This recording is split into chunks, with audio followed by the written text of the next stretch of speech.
When I was talking to my producer today about what I wanted to talk about on the show, and I told him I wanted to talk about inflation, he said, why? Why do you want to talk about inflation?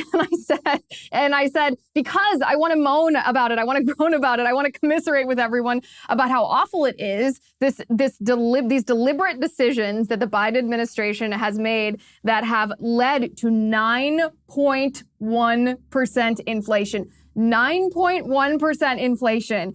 Compare that to what inflation was when Biden took office. It was 1.4%. 1.4%. Less than 2 years ago, and now it's 9.1%. Just between June and May, so that 1 month stretch that these new numbers reflect, prices jumped 1.3%. This is obviously unheard of in most of our lifetimes. This is, the inflation is growing at the fastest rate in over 40 years. I turned 33 this week, so I've never seen anything like this. We're feeling this. We're feeling this when we go to the grocery store. My grocery bill today was $250. And I usually buy for like 5 or 6 days. It's not quite a full week at once. $250.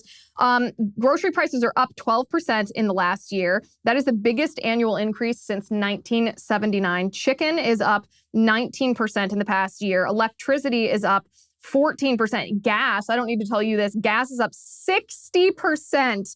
Oh, that hurts me at like this gut level. Rent is up 5.8%. That's year over year. So that's right now compared to this time last year. Just monthly, June prices compared to May prices, energy increased 7.5% between May and June. Gas prices increased 11.2% since May. And this is very interesting because what the Biden administration and the leftist pundits are doing today in response to this really, truly awful report, this 9.1% inflation number, is they're telling us that this number is actually good news. They're telling us not to believe what's in front of our eyes and, the hand that's dipping into our wallet, that it's not real. They're telling us that this is non-reflective of the past month because it lags behind. So this is measuring the difference between May and June. And they say, well, now we're halfway through July. And what we've seen since the month of July started, we've seen gas prices go down 40 cents a gallon. We've seen wages increase and blah, blah, blah, blah, blah.